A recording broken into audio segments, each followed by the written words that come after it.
The rise and fall of early cryonics, dreams of immortality that melted away. Imagine कीजिए अपने आप को मौत के बाद फ्रीज करवाना, इस उम्मीद के साथ कि फ्यूचर की टेक्नोलॉजी आपको फिर से जिंदा कर देगी. Sounds like a sci-fi movie, right? 1960. कुछ लोगों ने ये सच में किया था. Sadly, उनकी उम्मीदें शैटर्ड हो गई जब उनकी फ्रोजन बॉडीज इवेंचुअली थॉ कर दी गई. क्रायोनिक्स का ये फॉरगॉटन चैप्टर आपको हैरान कर देगा. चलिए इस फैसिनेटिंग और ट्रैजिक कहानी को एक्सप्लोर करते हैं. दोस्तों, आज हम एक ऐसी कहानी लेकर आए हैं जो उम्मीद, साइंस और फेलियर से भरी हुई है. 1960 में क्रायोनिक्स नाम की एक टेक्नोलॉजी ने दुनिया को ये सपना दिखाया कि मौत को भी हराया जा सकता है. लेकिन जितनी बड़ी ये उम्मीद थी, उतनी ही बड़ी इसकी असफलता भी रही. आज हम आपको क्रायोनिक्स के शुरुआती दिनों की वो सच्चाई बताएंगे जो शायद ही कोई जानता हो. तो वीडियो को अंत तक जरूर देखें. The origin of cryonics, science meets dreams.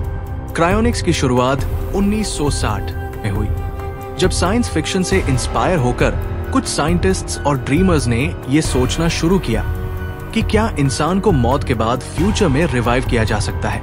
Idea था कि जब किसी की डेथ हो जाती है तो उनके शरीर को साइंटिफिकली फ्रीज कर दिया जाए ताकि उनके सेल्स और टिश्यूज डैमेज न हो. फिर फ्यूचर की एडवांस्ड मेडिकल टेक्नोलॉजीज उस व्यक्ति को वापस लाइफ में ला सकती थी. The first cryo preservation. 1967 में डॉक्टर जेम्स बेडफोर्ड को क्रायोनिकली फ्रीज किया गया. ये क्रायोनिक्स की दुनिया में पहला डॉक्यूमेंटेड केस था. उनकी बॉडी को लिक्विड नाइट्रोजन टैंक्स में प्रिजर्व किया गया. आज भी उनकी बॉडी प्रिजर्व है, जो इस फील्ड के पायोनियर्स के डेडिकेशन को दिखाती है. अ साई-फाई इंस्पायर्ड रेवोल्यूशन. क्रायोनिक्स का कॉन्सेप्ट साई-फाई नॉवेल्स और मूवीज से हेविली इंस्पायर था. उस समय लोग मून लैंडिंग और स्पेस एक्सप्लोरेशन जैसे रेवोल्यूशनरी साइंटिफिक एडवांसमेंट्स को देख रहे थे. ऐसे में इमोर्टैलिटी का सपना भी उतना ही रियल लगने लगा. क्रायोनिक्स को कैसे काम करना चाहिए था? तो आखिर ये प्रोसेस काम कैसे करता था? क्रायोनिक्स में 3 मेन स्टेप्स होते हैं. Legal death. क्रायोनिक्स तब शुरू होता है जब किसी व्यक्ति को लीगली डेड घोषित कर दिया जाता है. ध्यान दें, इसका मतलब क्लिनिकल डेथ नहीं है, क्योंकि ब्रेन सेल्स कुछ समय तक एक्टिव रहते हैं. Cooling the body. Legally dead घोषित होने के तुरंत बाद बॉडी को धीरे धीरे कूल किया जाता है. इसका मकसद ये होता है कि टिश्यूज को डैमेज होने से बचाया जा सके. Cryo preservation. बॉडी को क्रायो प्रोटेक्टेंट्स, स्पेशल केमिकल्स के साथ ट्रीट किया जाता है ताकि आइस क्रिस्टल्स न बने जो सेल्स को डैमेज कर सकते हैं. फिर इसे लिक्विड नाइट्रोजन में -196 डिग्री सेल्सियस तक फ्रीज किया जाता है.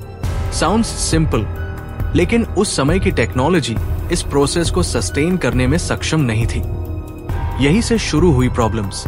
The rise of cryonics facilities, big dreams, bigger challenges. 1960 और 70 में क्रायोनिक्स फैसिलिटीज तेजी से उभरने लगी. कई लोगों ने अपने बॉडीज या लव्ड वंस को फ्रीज करवाने के लिए हेफ्टी अमाउंट्स खर्च किए. Hope and optimism. उस समय लोगों को ऐसा लगता था कि आने वाले 50 से 100 सालों में साइंस इतनी एडवांस हो जाएगी कि डेथ को रिवर्स करना पॉसिबल हो जाएगा. दी फैसिलिटीज. फैसिलिटीज में स्पेशली डिजाइन क्रायोनिक चेम्बर्स बनाए गए. इन चेम्बर्स को लिक्विड नाइट्रोजन से मेंटेन किया जाता था. कई लोग लाइफ इंश्योरेंस पॉलिसीज के जरिए इस प्रोसेस को फंड करते थे. लेकिन जितनी जल्दी ये फैसिलिटीज बनी, उतनी ही जल्दी ये बंद भी होने लगी. The downfall thought dreams. Cryonics की सबसे बड़ी प्रॉब्लम थी sustainability. Financial failures. Cryonics facilities को रन करना बेहद एक्सपेंसिव था.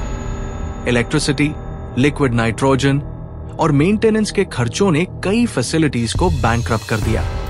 मिसमैनेजमेंट. कई फैसिलिटीज पुअरली मैनेज थी. प्रॉपर स्टाफ और ट्रेनिंग की कमी थी, जिसकी वजह से बॉडीज को सही तरीके से प्रिजर्व नहीं किया जा सका. Legal issues. फैमिलीज और गवर्नमेंट्स के बीच लीगल बैटल्स होने लगी. कई लोगों ने इसे अनएथिकल डिक्लेयर किया, जिससे क्रायोनिक्स इंडस्ट्री पर और ज्यादा प्रेशर बढ़ा। रिजल्ट, अर्ली क्रायोनिक्स फैसिलिटीज बंद हो गई। उनके पास जो फ्रोजन बॉडीज थी वो थो हो गई। इमेजिन कीजिए, जिन लोगों ने इमोर्टैलिटी का सपना देखा था उनके बॉडीज को डिस्पोज कर दिया गया। ये मोमेंट क्रायोनिक्स कम्युनिटी के लिए एक बड़ा सेटबैक था। Lessons learned and modern cryonics. हालांकि क्रायोनिक्स ने अपने पास्ट मिस्टेक से बहुत कुछ सीखा है। Advance technology. आज क्रायोनिक्स में बेटर प्रिजर्वेशन टेक्निक्स यूज होती है। क्रायो प्रोटेक्टेंट्स और चेम्बर्स अब पहले से ज्यादा इफेक्टिव हैं। Financial models. Modern cryonics facilities अब स्पेशली डिजाइन ट्रस्ट्स और long term funding models use करती हैं। Ethics and regulation. अब क्रायोनिक्स को एथिकल और साइंटिफिक रेगुलेशंस के तहत ऑपरेट किया जाता है।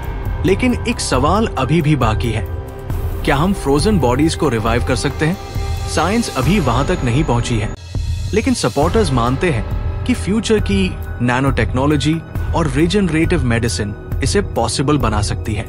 दोस्तों, क्रायोनिक्स की ये कहानी हमें सिखाती है कि साइंस और टेक्नोलॉजी में पॉसिबिलिटीज एंडलेस हैं, लेकिन उनके साथ चैलेंजेस भी आते हैं। अर्ली क्रायोनिक्स पायोनियर्स ने एक बोल्ड सपना देखा था, जो अनफॉर्चुनेटली उनकी जिंदगी में पूरा नहीं हो सका, लेकिन उनकी कोशिशों ने फ्यूचर जनरेशंस के लिए एक फाउंडेशन रखी। क्या आप बिलीव करते हैं कि क्रायोनिक्स एक दिन इमोर्टैलिटी को पॉसिबल बना सकता है? कमेंट में बताइए। अगर आपको ये वीडियो पसंद आई हो तो इसे लाइक करें और चैनल को सब्सक्राइब करना न भूलें।